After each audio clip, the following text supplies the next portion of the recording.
This is a podcast about both having autism and living with someone who has autism. My mom is Sonya, and I'm Josh, and this is Josh Has Autism. Hey everybody, welcome to Josh Has Autism. Hello. Yes, Josh, guess who's here with us? Who? Drum roll. Richard is here on the call with us today. Hi, Richard. No, I'm not. Don't mess with my head. She needs all the brain cells she can get. That's right. Sorry. Yeah. Oh no. This is how it's going to go. I get it. Ganging up on me already. Of course. Yes. Right. How are you doing, my friend?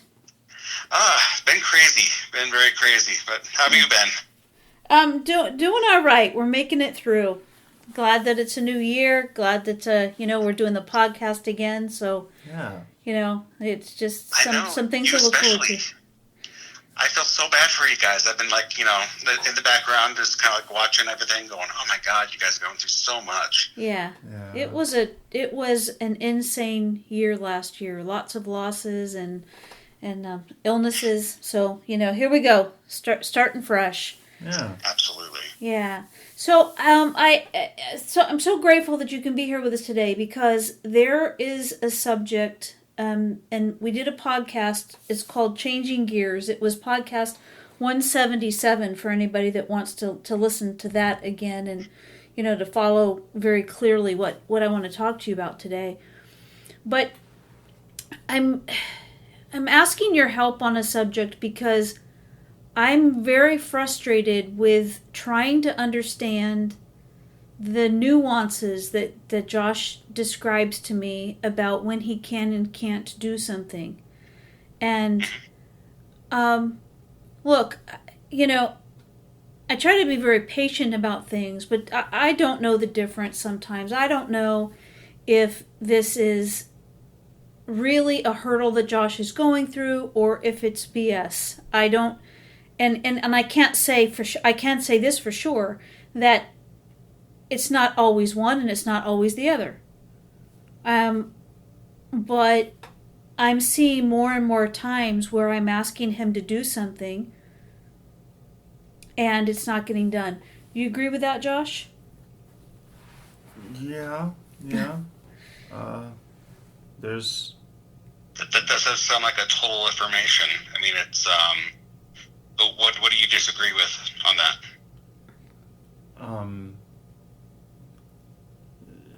I don't, I guess.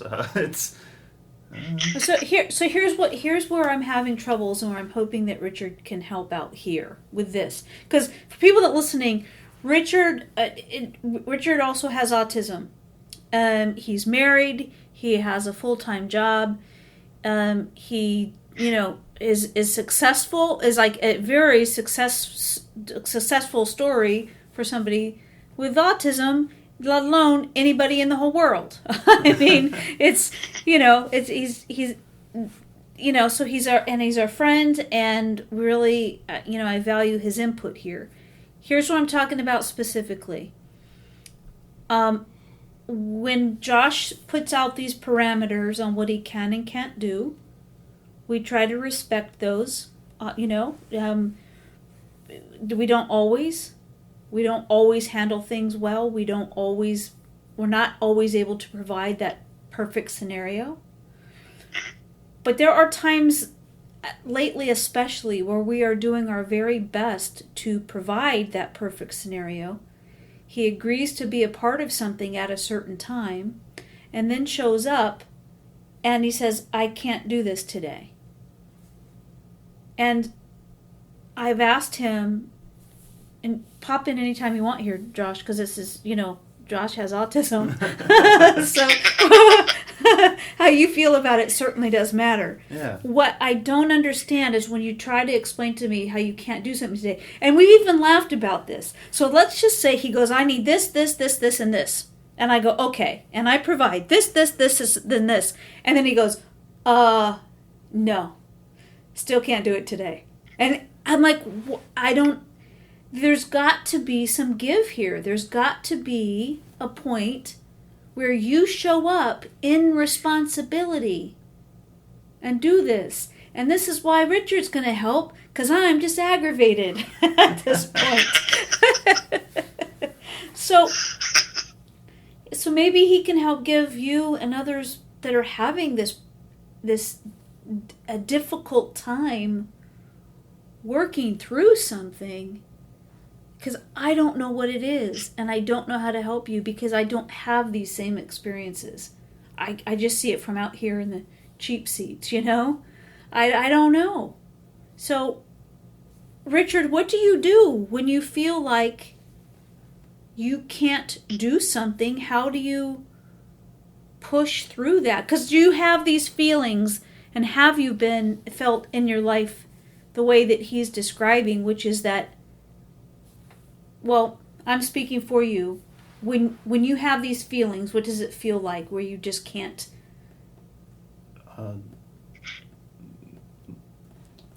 Like, So is that okay?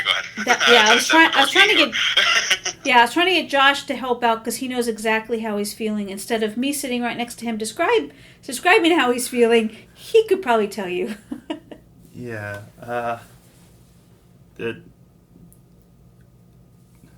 I'm trying to follow what's going on right now. You don't know what we're talking about? Not really. Okay, so I'll give an example of when we've asked you to do something, to be out to help us with something at 10 o'clock in the morning.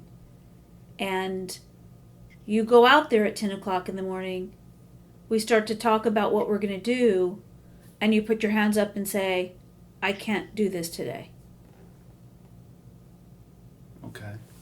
And other times when, for whatever, okay, go ahead. So you're asking me what exactly? What are you feeling? What's happening to make it that you can't do something? So I'm going to focus on that example. Okay.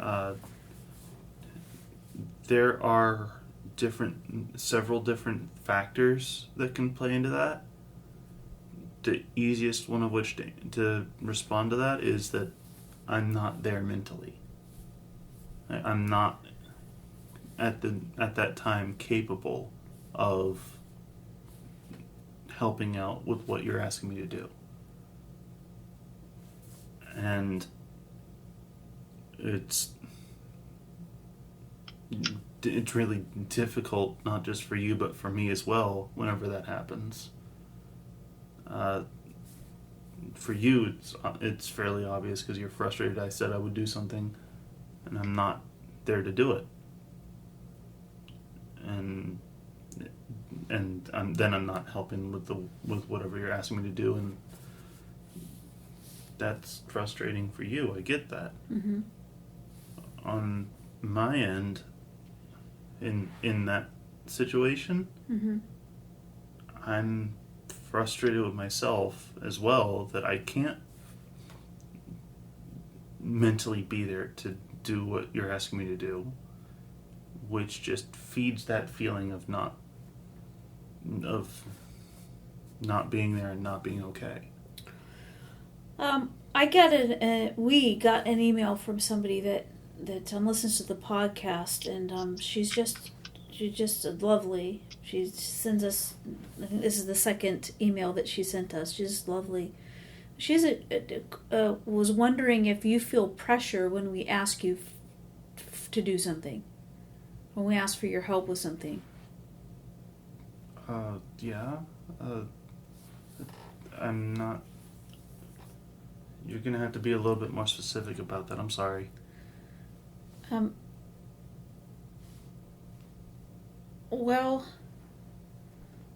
She wants to know if you feel pressure for being asked. It's like this building up of pressure that makes the tasks feel really big, and then she's saying that she attaches a feeling of stress onto the task then. Yeah. So it's like this snowballing thing, yeah, where it yeah. where it it's that vibration kind of thing, where I am pulled in multiple directions. That's another way to me, that's another way of saying what I'm feeling. Yes. Okay. All right. And that it gets more intense as the stress goes up and everything like that. It's very uncomfortable. Mm-hmm. Well, Richard, you have some thoughts on this subject. Can you help us out, please?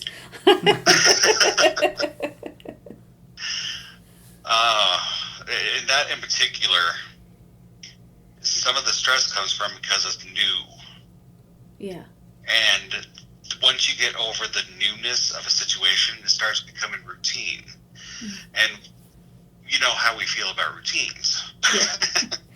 Yes. Yeah. It's like when I have to do something like the dishes or the laundry or something like that.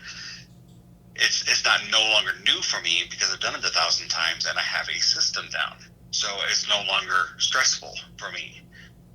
Newer situations can be a little bit more stressful, but I could use my past experiences with other things to make this situation a little better. And frankly, there are times where I have to walk away from it and then, take a break. Maybe do it the next day, if I can. Mm-hmm. If the time slot allows me to do that. Right. So I'm sorry, go ahead. Have you gotten have you gotten to a point where you can measure? I don't even know if I'm going to use the right words for you here, but do you measure the stress level or I don't even know if it's stress or anxiety or just your I think I've heard it used as being called how elevated you are. Yeah, it's like, yes. Have you gotten, yeah, right.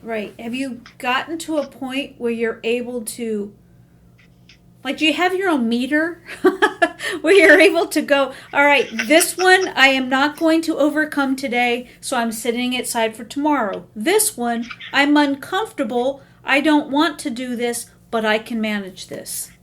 Well, and then there's the future meter too. So if I have something to do later on in the day, like for example, this is kind of still a new experience for me. Yeah. This is probably going to take me out for tomorrow too. So I'm not going to be, doing, all sorts of new stuff. Yeah. I'm going to take that as time to relax. Mm-hmm. And I'm planning that for myself because I know it's that whole spoons thing. I don't know why spoons, but yes, everyone gets that. Why not forks or sporks? Maybe I'll call it spork thing. Yeah. So because sporks are awesome. Yes. But okay, we'll just go with spoons because that's what everyone's familiar with. Yes, right. I know my spoons is going to be a little bit low tomorrow. Yes. And especially with everything that's happened for me today. Mm-hmm. And that's going to be okay. I'm going to put that time aside to know that this is the day I'm going to be playing video games and, chilling out and doing the things that I know that helps me recover. Right. And you need to recharge. And so that people know what you're talking about specifically is doing this podcast is stressful for you. It is a little bit, yeah. Yeah. Because I don't know how many people this is reaching out to, but...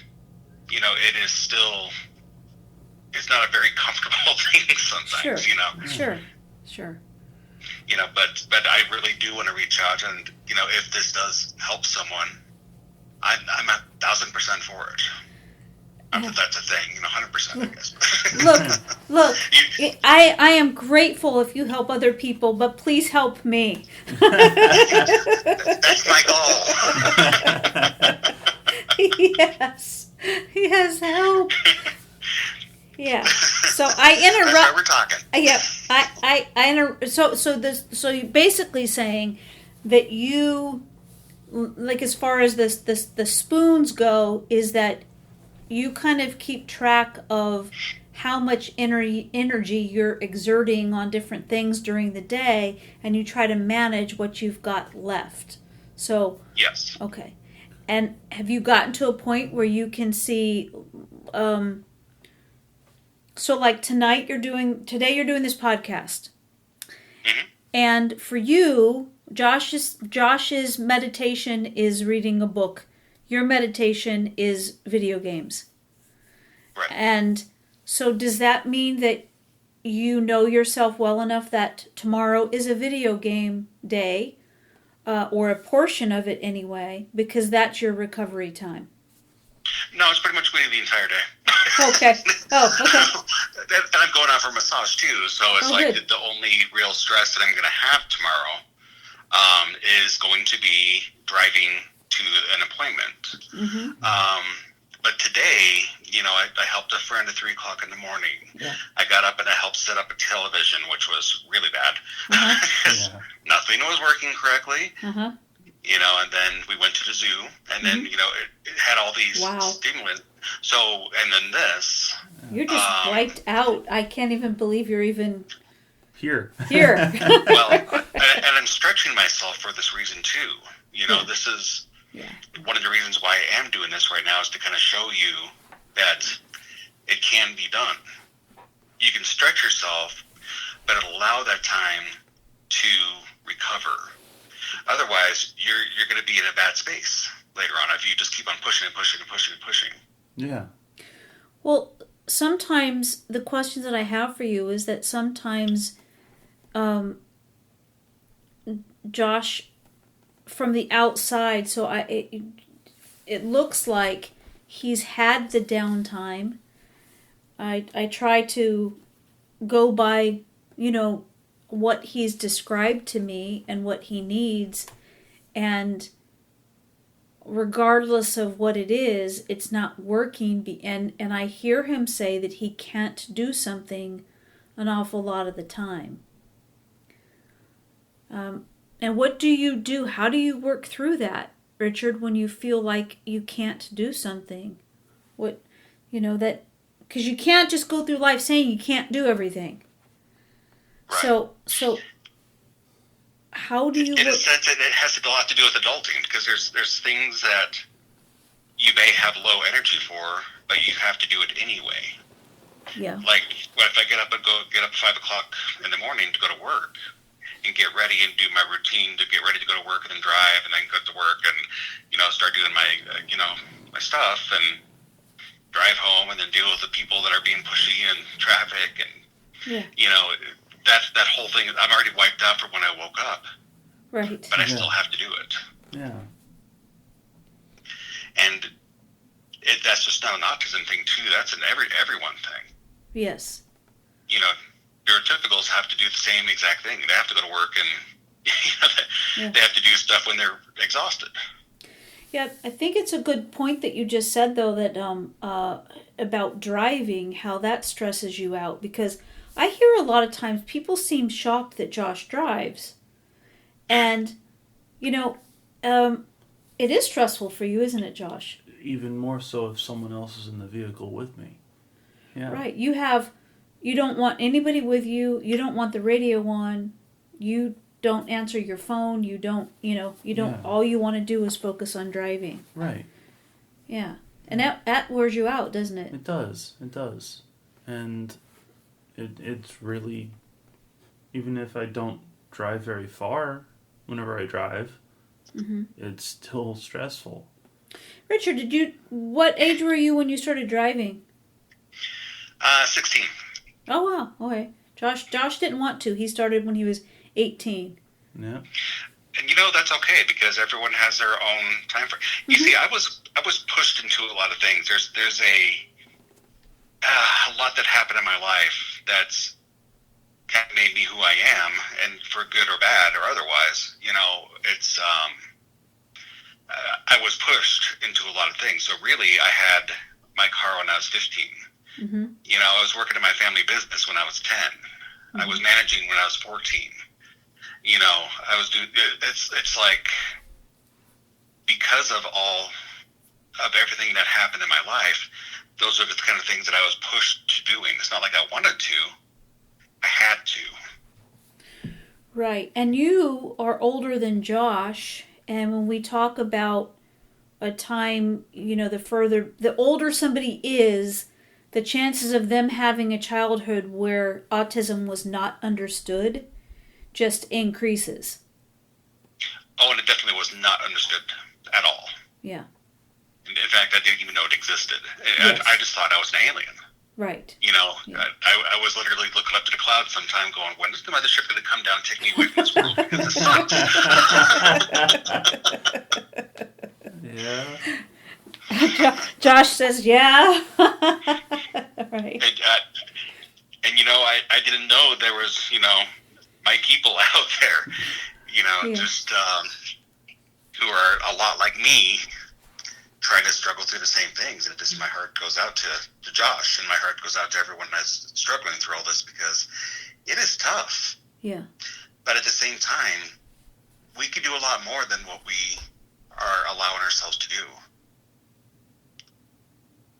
And I'm sorry, go ahead. No, I was going to ask you if you could, that's one of the things that I'd really like your help with, is some advice for Josh and anybody else on how do you work through. Now, we do understand that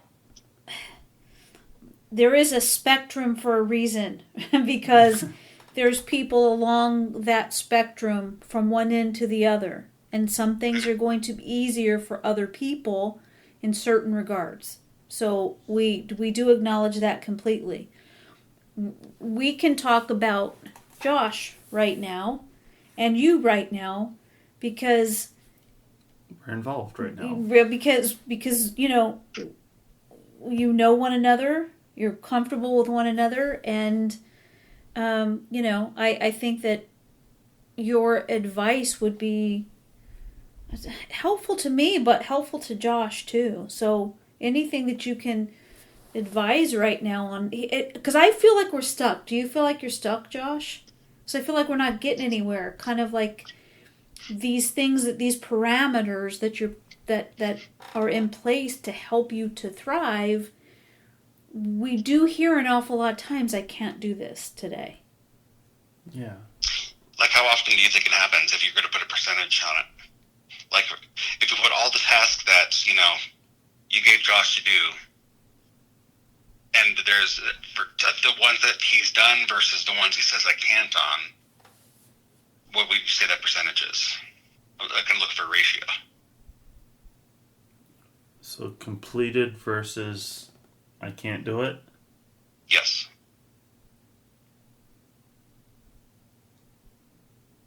Are you asking me or Mom? Either. I'm letting you answer. you I want to see what you have to say. Yeah, I got really quiet. Either one. It's okay.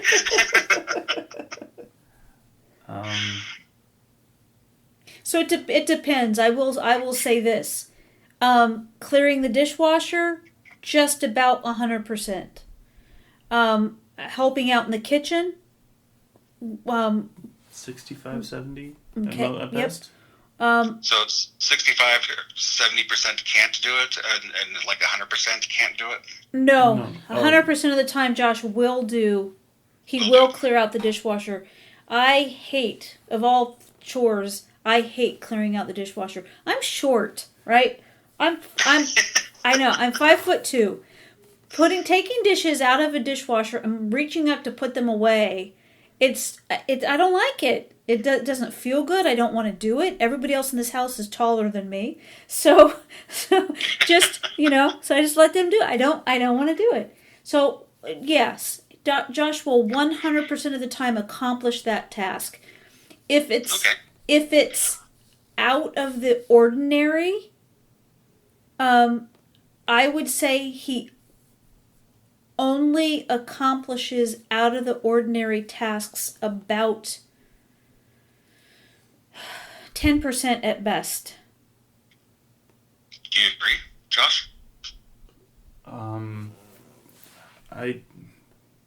If I could think of any, probably. I'm kind of blanking. Helping out outside. Well, let's take the dishes and the kitchen stuff versus since we put it into that aspect versus anything else. Like we'll just say the outside work, for example. Mm-hmm. Do you think those ratios or that percentage is correct? I'm not sure what. Okay, helping with the shed. Okay. You only do it 10%. If I'm at not best. looking for exacts. I'm looking for like any task that your mom gives to you. If you were going to put a completion rate on it, how much approximately do you think you have completed the task versus how much you have not? Is what I'm going for.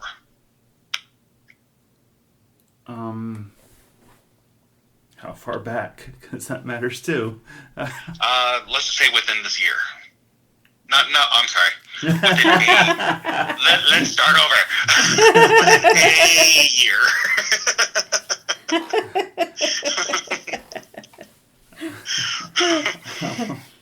Within the last half a month.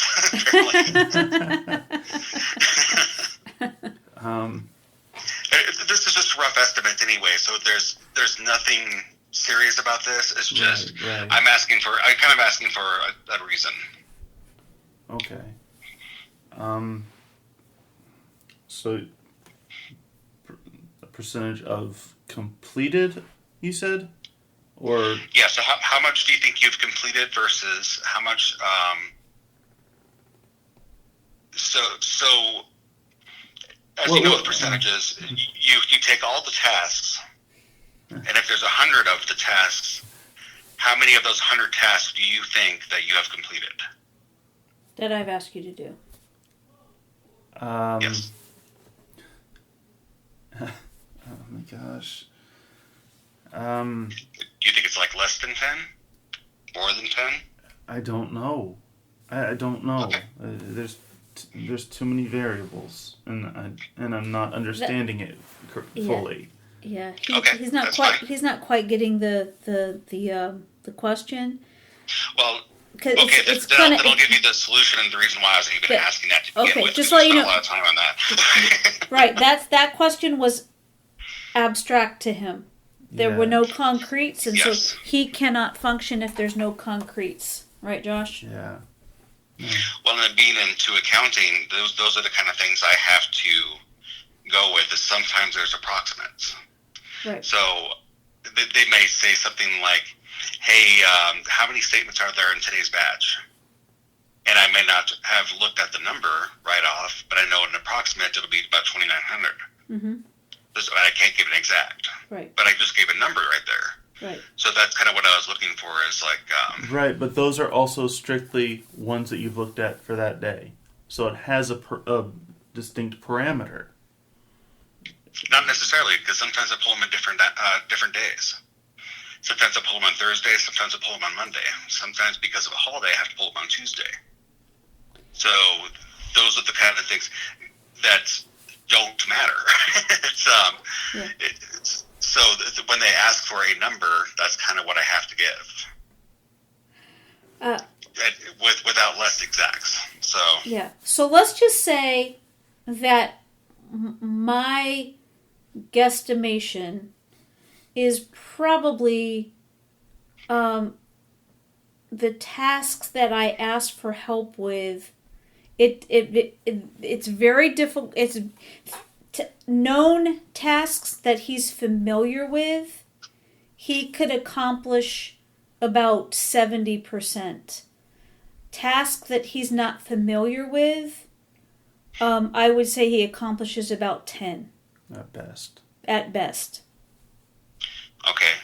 Now, I'll ask Sonya this because I'm sure that kind of short-circuited Josh there for me. I completely understand. Believe me. I'm like, let's just drop this. Why do you think that is? Sonya. I think I think the routine is something that when he gets familiar, he gets comfortable with it, and it kind of becomes a habit of. So, for example, clearing the dishwasher has been his chore forever, his responsibility forever, because he's been taller than me for that long. Like, as soon as he got taller than me, that was his job. Before that, it was just the silverware. Yeah, before that, it was just the silverware. but yeah, so it's things that he's familiar with. There are things that, and that can be done anytime. There's also a difference in if I ask him to do something and it's something that he can do right then, he accomplishes it. If time goes by, the chances of that getting done without being prompted or redirected or reminded, it goes way down. Even the things that he's familiar with. Right. Because he'll go on to something else and then we'll forget about that thing. Yeah. That he was asked to do. So how do I you get easily distracted, yeah. Right. How do you stay on track? Well, as I said before, I have to do it right away. Because there are times where I do forget about it. My memory is terrible when it comes down to stuff like that. Mm-hmm. So I will forget things, and then all of a sudden they'll pop up, and it's like, I need to do this. And instead of saying, well, I'll write it down. Well, that's not going to happen, especially if there's a deadline, because I will forget it again. Mm-hmm. I know myself. So sometimes I have to do it right then. Mm-hmm. You know, maybe even measure out the spoons. Do I have enough to do this task? Mm-hmm. Is it important for me to miss? And then just get it done. Mm-hmm. And that's kind of what happened at the TV this morning, because my wife wanted to watch a program tomorrow. And I knew that if I did the TV tomorrow, it would be way more aggravating. Because you had so much stress today. Yes. Right. When... And one thing I would while I'm thinking about it, that is on track with that, is that once I am comfortable and in the groove, so to speak, of doing something, even if it's new, if I get into the pattern of it or whatever, whenever it's occurring, it is less stressful at the time. Mm-hmm. Yeah. And so what Richard is talking about is like he kind of navigates his stress level and his elevation level, as you put it earlier. Mm-hmm. So he's kind of navigating this and saying, this is what I've got today. Mm-hmm. I know this is coming up tomorrow. How do I manage my energy? How do I make sure that I'm able to do this? Right. And I only used elevation or whatever as a term because that's what other people have used. Sure. I don't necessarily like using that word because I don't think it fits. But okay. Yeah. What do you think fits? It varies. Sorry, go ahead. Well, Richard, how did you begin to understand how to manage your energy and stress level? Well, that just takes some practice in a sense. I kind of push myself, and it's almost like during a workout in a sense. You know, when you push yourself to the point where you're kind of hurting a little bit, and then you back off, and then you let yourself heal. And next thing you know, you're going to be getting stronger and stronger because you know that you can take more and more. And it's not that's kind of part of it, because the brain is a funny way in that way too. And there's going to be a lot of people that, you know, even if they push themselves, that's a breaking point. You know, that's kind of what I had to do to survive during my time, being in my generation where they didn't know anything about autism. Right. So, and I kind of lucked out there because there's a lot of people out there that can't handle a whole lot. And that's completely understandable because that's just the way their brain works. And that's okay. But what I guess what I was kind of getting at there is you make those unfamiliar things familiar. You get that knowledge because you use that intelligence that you have. And then you make into like as I was describing to you before, Sonya, is like the execution program, a .exe, which means, for those that don't know the computer talk there, is like when you click on an app on your phone, it goes to a certain program that you wanted it to go to, and it does a certain function. It goes to a menu, and then you go through the menu and do what you need to do from there. There's a system to it. If you don't have that, it's kind of hard to kind of create one. But if you have the know-how and you practice, you can actually get that. So for example, as far as doing things outside or doing something new around the house, you just create a different program for that, different scenarios. Well, if you're I'm sorry. Go ahead. I was just going to finish by saying, and then when you run across something unfamiliar, you may be able to run across one of those scenarios to help you get through that unfamiliar one, which makes things stressful. And I don't know if that's making sense to you, but It does. One of the things that I can see happening with Josh is anything that is abstract at all, it feels, and I'm speaking for you again, but you've described this as feeling overwhelming to you. You don't know where to start. Yeah. When something feels abstract, meaning it's too big, you don't know, when you're not given the starting point, you don't know what to do.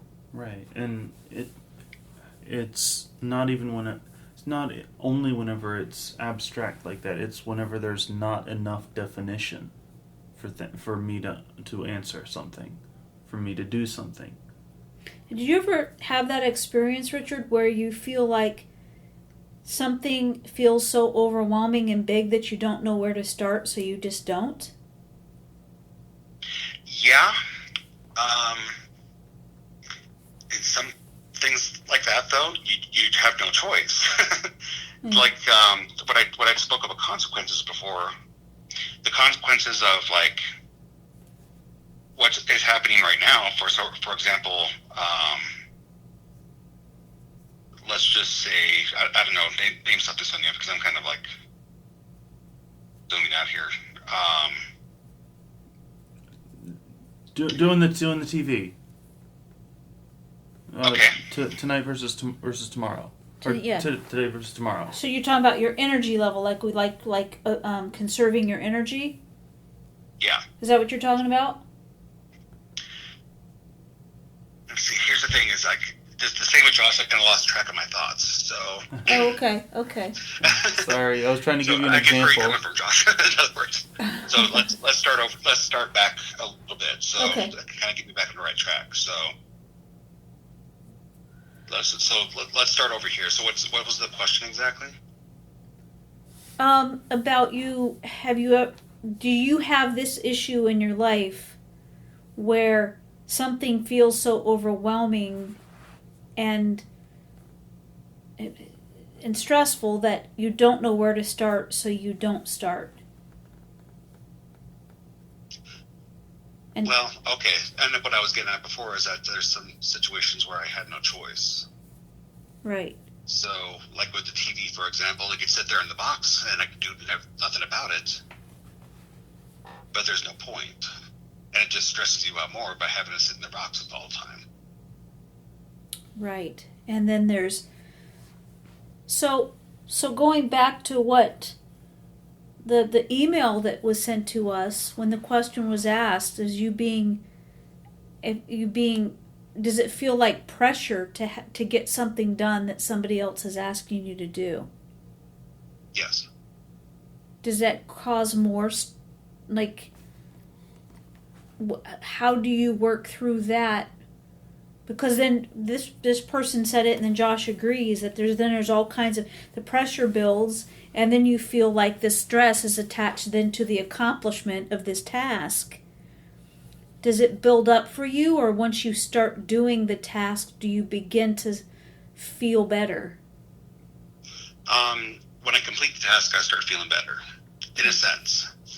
The reason why I'm saying that is because during this particular task, I was having trouble with, these startup screens and all the fancy stuff that kind of goes with having a television. They have all these Right. different ways of setting it up, and you have to link something together and then set yourself up to the internet, and that's not working, and then you have to have certain passcodes, and then, Yeah.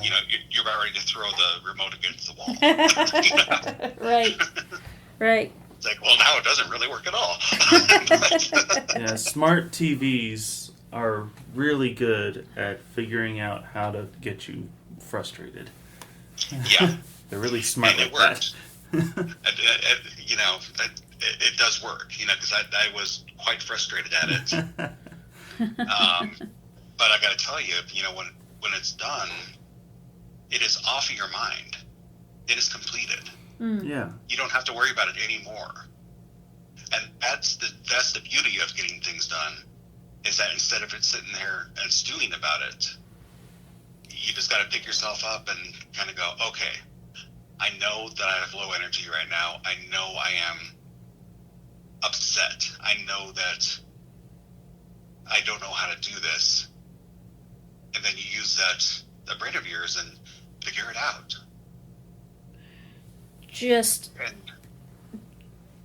Just to move forward and get it accomplished feels better than not doing it. And then, Josh, I know that you are really hard on yourself because this issue is not just about me getting frustrated. This issue is about that. We're all hard on ourselves, okay? Yeah. Let's just put it that way. Yeah. I have not met an autistic person who is not hard on themselves. Yeah.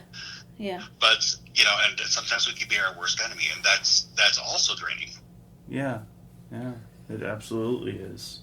Well, one of the things that you had said to me before, Richard, was that sometimes there can be so much time spent on saying I can't, that there's that actually what can be done isn't realized, because it's always, I can't, but could you? Right? Yeah, exactly that. And, part of it is, Josh, I know that, because we're aliens. You're from the same planet I am. And I joke around about it, but that's what the way it feels sometimes, but it's it's... The call of our people, leave me alone. No.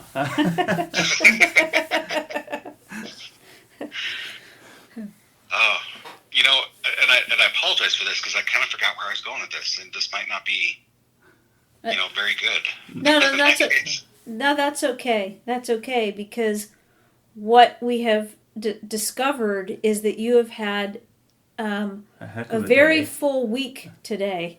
Yeah. Yes. So you've been through an awful lot. So and you answered the question, but because what I'm saying is that you had made a comment about, I'll say it a different way. Josh, you spend a lot of time saying the things that you can't do, when instead you could be doing something, you could be accomplishing more. Instead of saying, no, I can't do it, work through what not knowing how to do something, or what? You spend a lot of time saying that you can't do different things, even when you have agreed to do it at a certain time.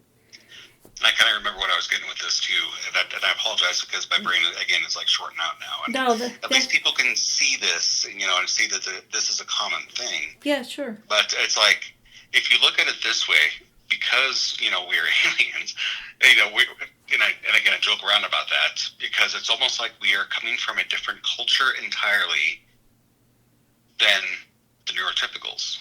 Mm-hmm. So we have to jump into a situation where we have to learn the language, we have to learn the slang, we have to learn, what they're talking about. We have to learn how, that their thinking is way different than ours.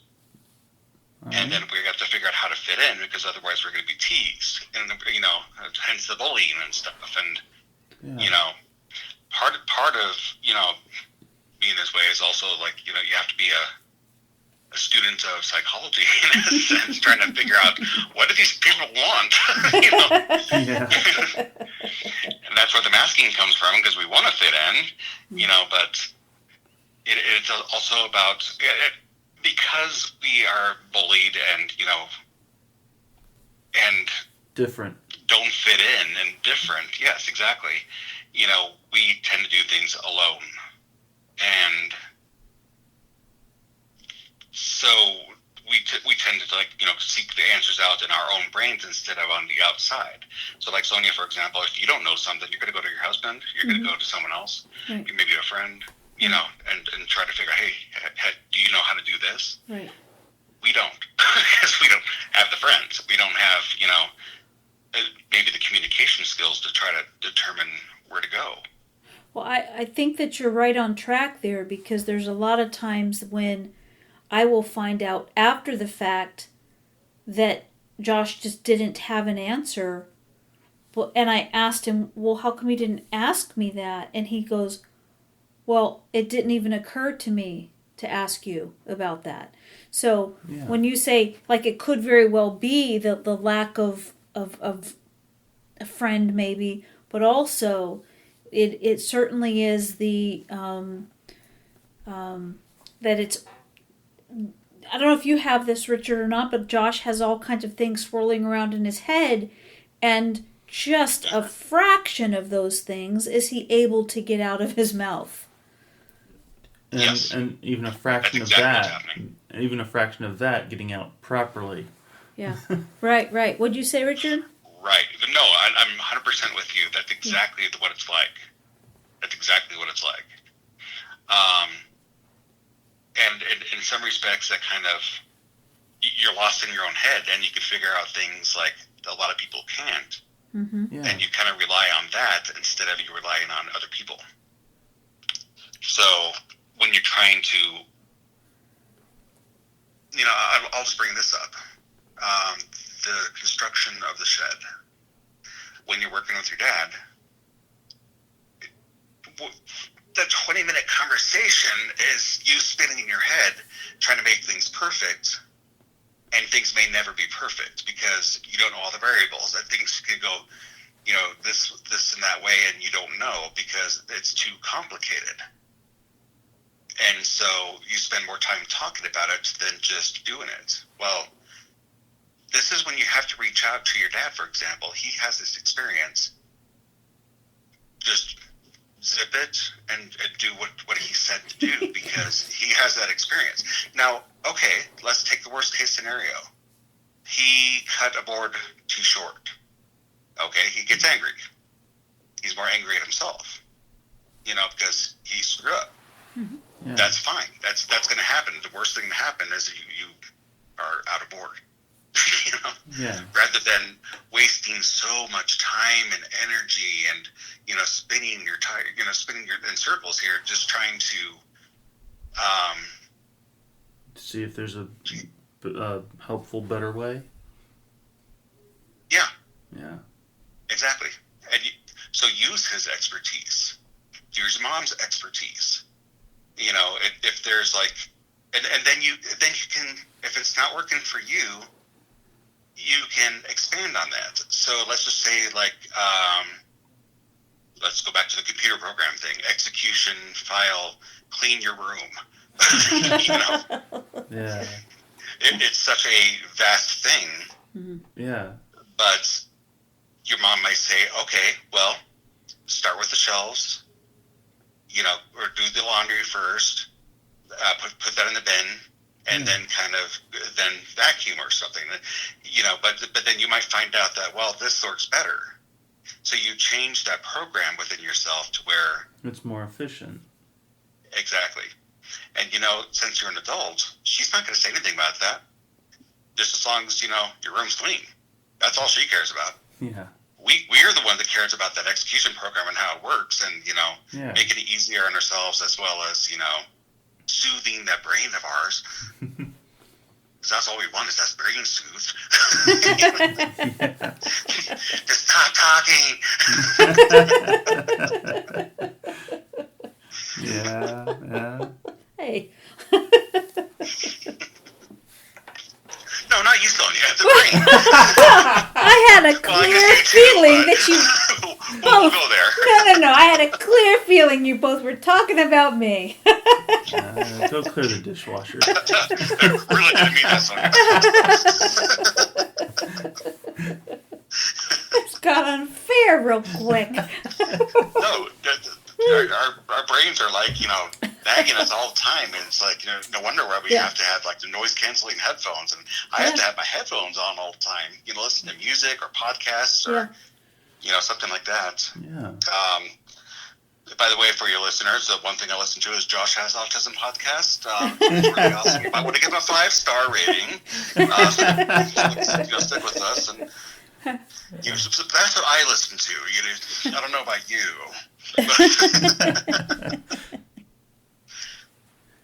Oh man. Yeah. It's a good one. Yes, thank you. Everybody should listen. Everyone should. It's the best podcast. In fact, it's the only one you should listen to. You just go through all the episodes all over again. Oh my gosh. Yeah. Well, do you think that as difficult as it was when you were a child, did your family putting you to work and placing these expectations on you that they did any part of that help you, or did it just all contribute to you having a hard time finding your way through that period? That's a really good question, because my childhood was very different. I came from divorced parents. So was my dad. That was more or less kind of put me to work. He got remarried, and they kind of made a cleaning business. Mm-hmm. And so I had quite a bit of extra responsibilities in that case. Mm-hmm. So it helped out in a lot of ways, as far as learning about adult responsibilities and what it takes. Mm-hmm. At the same time, it kind of hindered me, because I didn't realize what was really important to like school. Mm-hmm. Trying to get through my life with more of the reason why school was important, I should say. Mm-hmm. I thought, well, I could just go and work hard and not worry about school. Right. And that's not really what happened in that case, because I worked a lot of terrible jobs for low pay.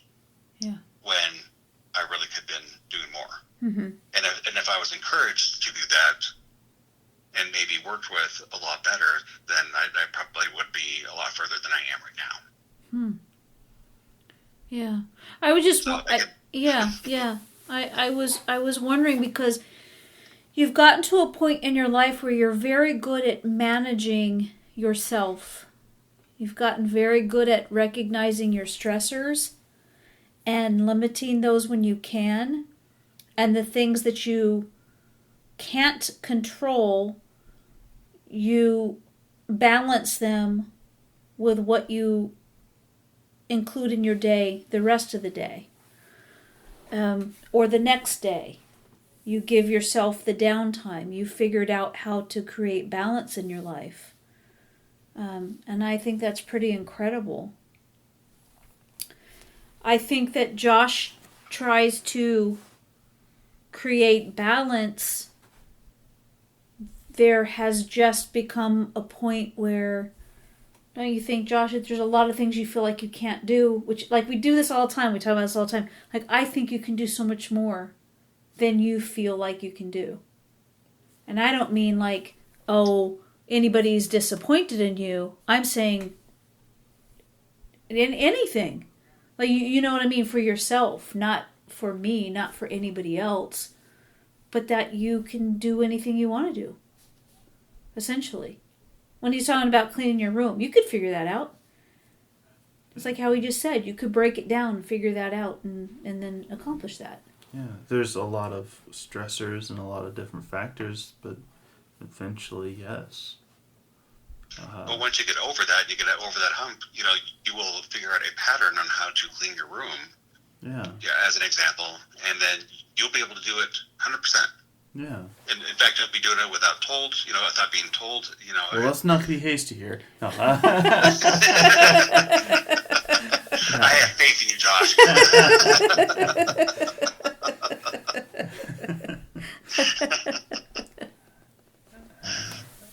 But then you'll start recognizing that, it actually calms you to have a cleaner room.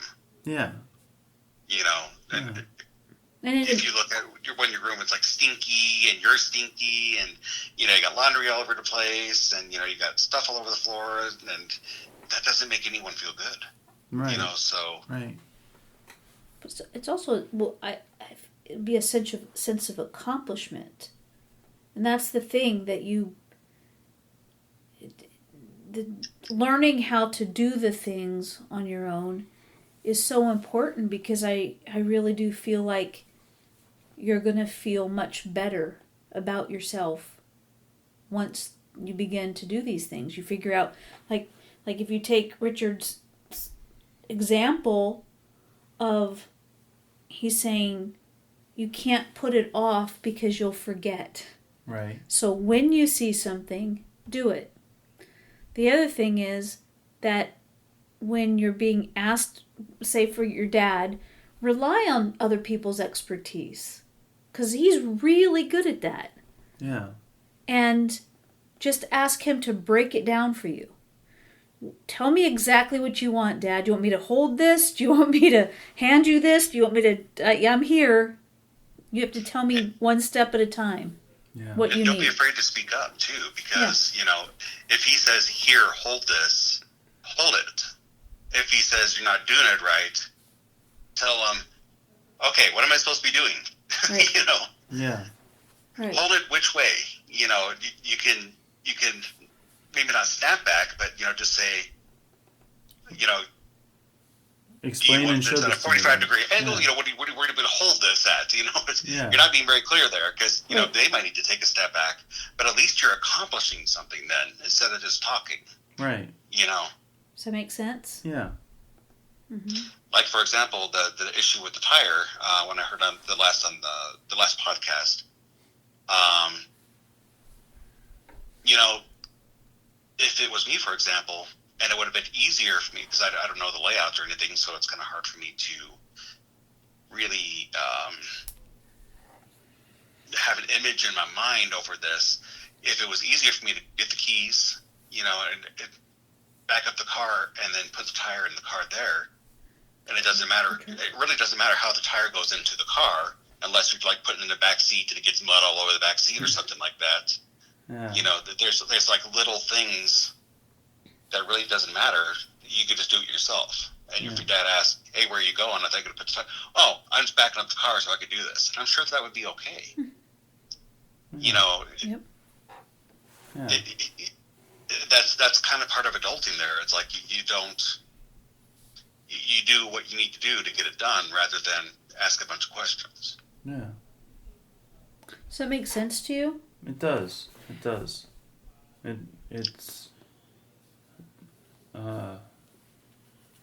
It's a bit frustrating at times. Mm-hmm. Especially with whenever I'm having difficulty putting into words how I'm feeling, mm-hmm. and something has to be done right then, and I'm not able to even mentally come up with why I'm feeling this way about something. Do you feel that way too when you're put on the spot with something, or like when you're at work and something has to be done immediately, or we know you're married, so if your wife wants something done right now, like how do you handle that? How do you calm yourself enough to get started?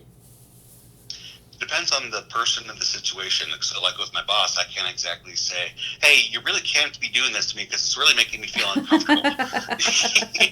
Right? Yeah. With my wife, I can more or less explain that, and I said, yes. "Okay, I'm going to do this, but I got to tell you, you're doing this at the very last minute. It's making me feel uncomfortable." I can say that to her. I can communicate that with her. Right. Just as you can communicate this with your mom and dad. Yeah. That, hey, this is making me feel uncomfortable. I'm doing it, but I need to do this. Yeah. See? Yeah. That's a good suggestion. Yeah, and it is a great suggestion.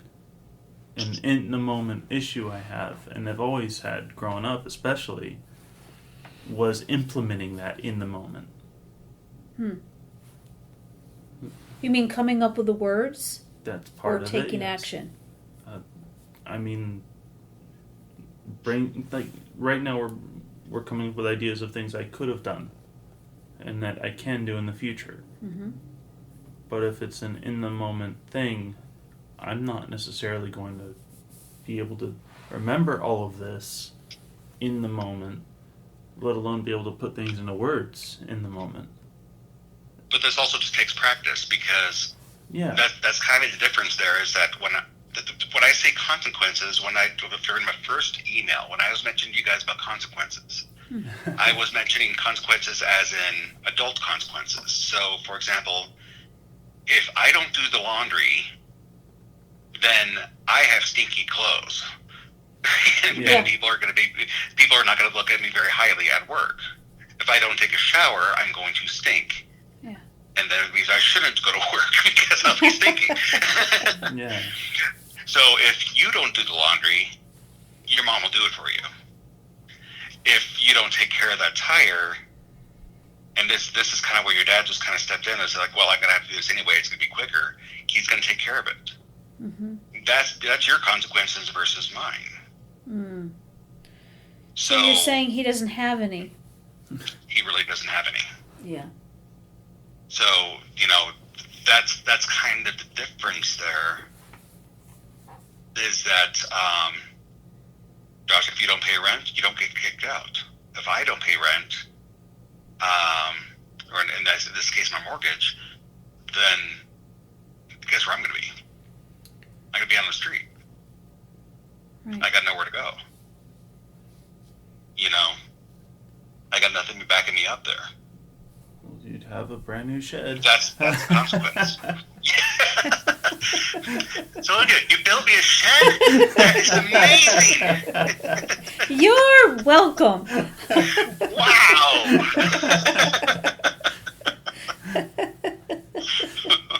Well, I guess I should start driving down there now, because I'm not going to be working anymore.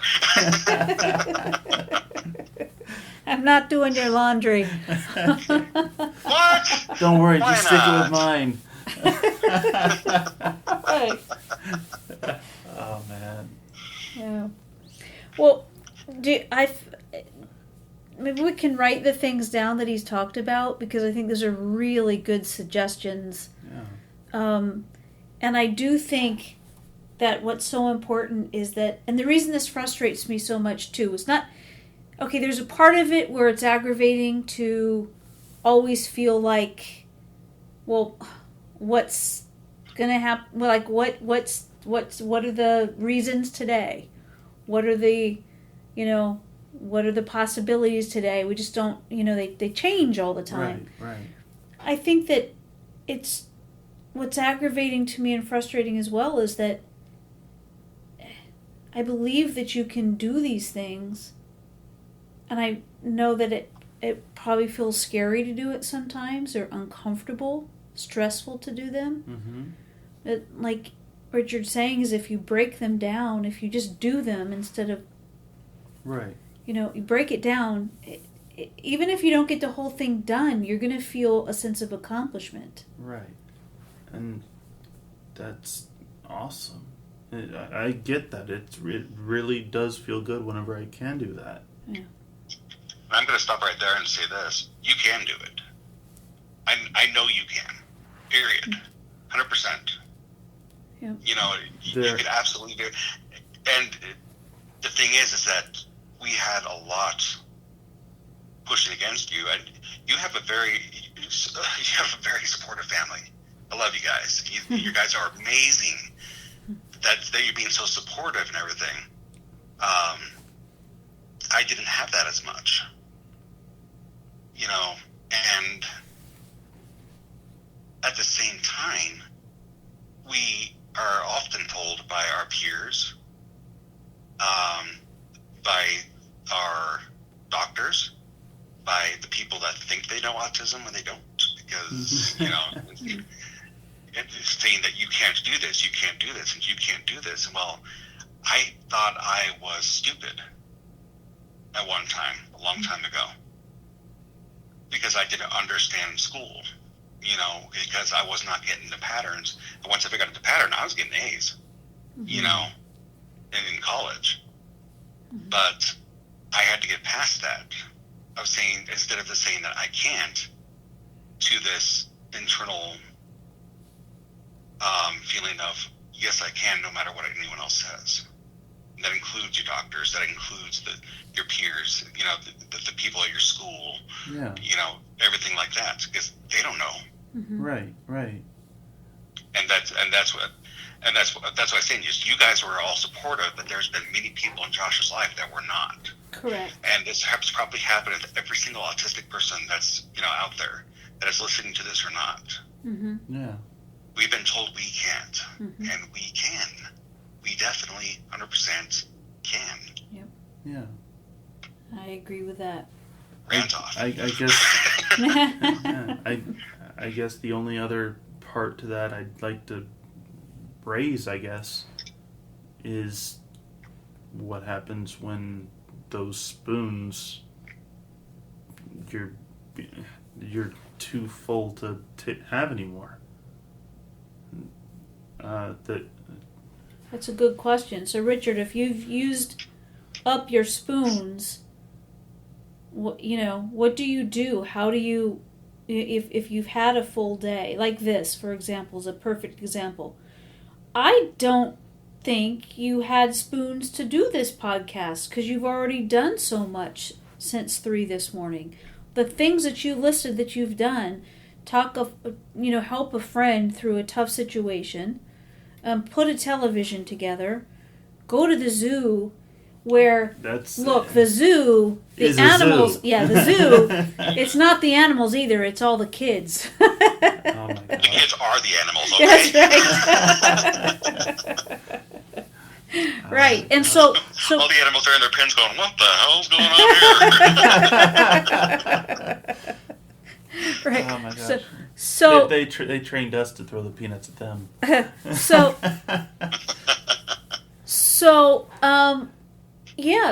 it's a good question that Josh has. How do you manage your energy?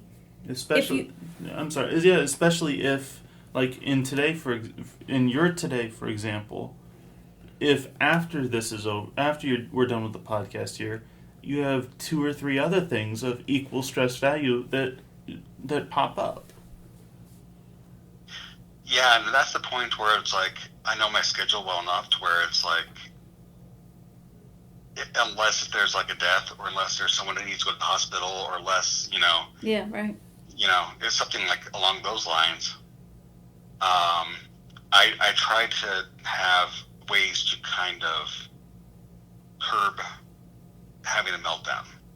Mm-hmm. So those are the kind of things that kind of lead up to meltdowns. Mm-hmm. Yeah. And you got to watch out for that, because I know it's embarrassing, and it hurts a lot, and yeah, maybe this was a little bit too much, which is true. I'm kind of glad you guys are seeing this, as well as I kind of wish you didn't at the same time, because I kind of feel like I wasn't being clear on certain things, and I kind of feel like, maybe we droned on about something, which, to your audience, I apologize. But, I'm estimating my spoons to be like completely almost empty here pretty soon. Yeah. But at the same time, I can think of the things that I did get done, and also, the time I'm going to be spending to recuperate as well.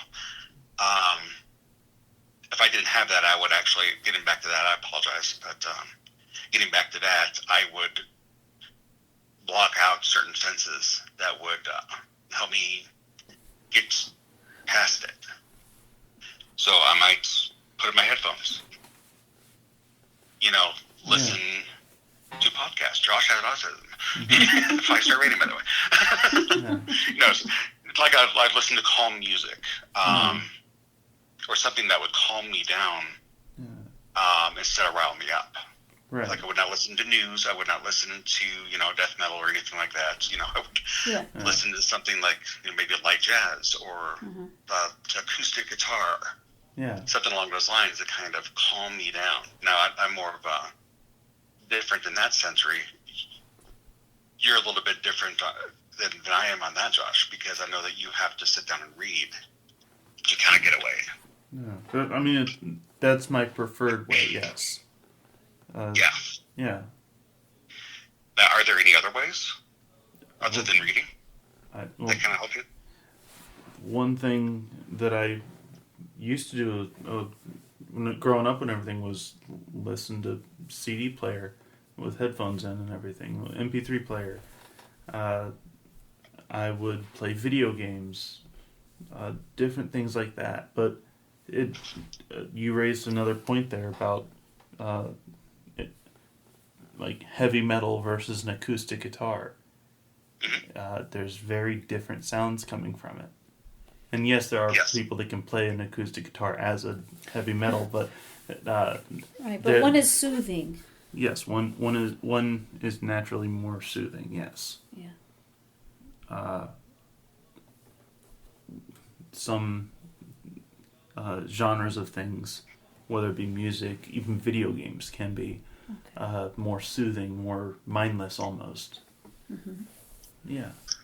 Yeah, and it depends on what kind of game too, because I don't play first-person shooters when I'm feeling anxiety. Right. I tend to lean towards the games that kind of go with my with my autistic abilities, so to speak. I organize stuff. Yeah. I take my virtual inventory, and I start, mining and creating things, and I organize it, and I put this into this chest, and this into that chest, and I start over again because I got bored, and I'm going to do it again later on. Yes. But that kind of suits me, even if I don't get through the game. Yeah. Yeah. Right. So to completion. Right. So I think I want to finish up with, I want to make sure that that is clear to you about how he manages his energy. So like if he were to, when he's talking about the spoons, if you could just describe that one more time, like on a typical day, how do you manage your energy in order to be able to function and accomplish all that you need to accomplish each day? Well, I do what Josh does in a sense, and I take about 15 minutes every time I get up. I used to take more time, but I decided that sleep was probably a little more important, especially since I don't get a lot of it sometimes. I could have just sit there for 15 minutes and I kind of ruminate over my dreams, or just kind of like just sit there awake and kind of think about what my day is going to bring, or what I have to do in the day, and kind of get myself mentally prepared. That kind of builds in some spoons, and kind of makes it to where I don't have to use as much spoons. Right. Because nothing won't be a shock. I'll be like ready to go. Because what do we do best? We ruminate. We go through like 1,000 different scenarios in 1 second, right? So, it's, and trying to find out what the best scenario is before anything happens. Yeah. So there's no real surprises. Yeah.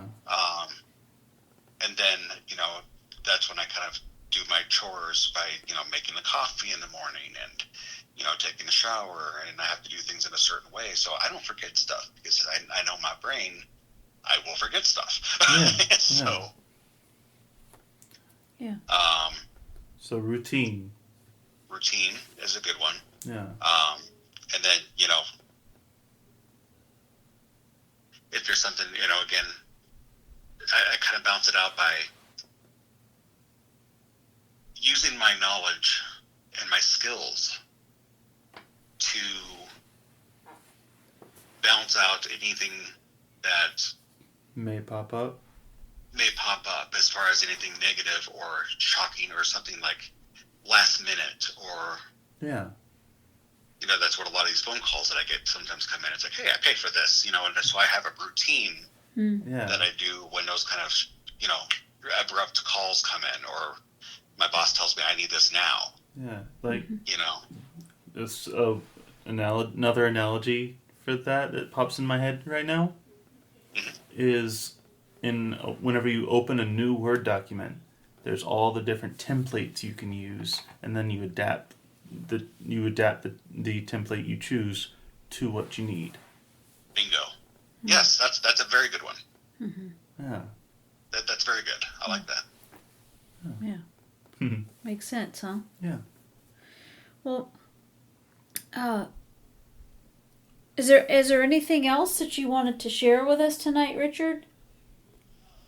Oh, too broad of a question. What? Oh, yeah, too broad of a question. I don't know. Is I there tell you anything what. you want me to share that? No. I think that I am fully willing to help you guys out if anything, and if anyone wants to, has a question or anything, they could always reach out to you. Yeah, absolutely. I think that this is enough. I mean, you've had a full day already. Josh is starting to have that look where he's done. I'm actually seeing the look in I got the look too, Josh. too. Don't worry about it.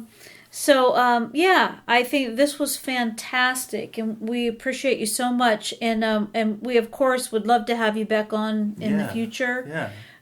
Your insight is always so appreciated. It's just so helpful. And I can see the things that you're talking about. It's clicking with Josh. Maybe like for the first time, the way that you put this, the way to break it down, the way to just be motivated to get something done rather than not getting it done. There's a payoff for that. And that payoff is you feel better about yourself. And then you don't have the stress because it's done. You don't have to worry about it. Yeah. So I really appreciate, like I saw this light bulb go on over his noggin. So I really appreciate that. But, so thank you so much. You've already plugged the podcast. We don't have to do that. You can... No. Yeah, you guys say your email address too. It's SON. How do you spell it? SONYAKING. Is it? Are you sure? Are you sure about that, Sonya? No. You troubled us in the past. I know. SONYAKING.com. I have to tease you. I know you do. You and Josh both. Oh. Anyway.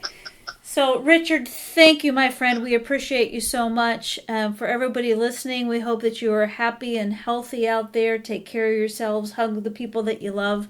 And we are sending you big hugs, too. Love you. Bye.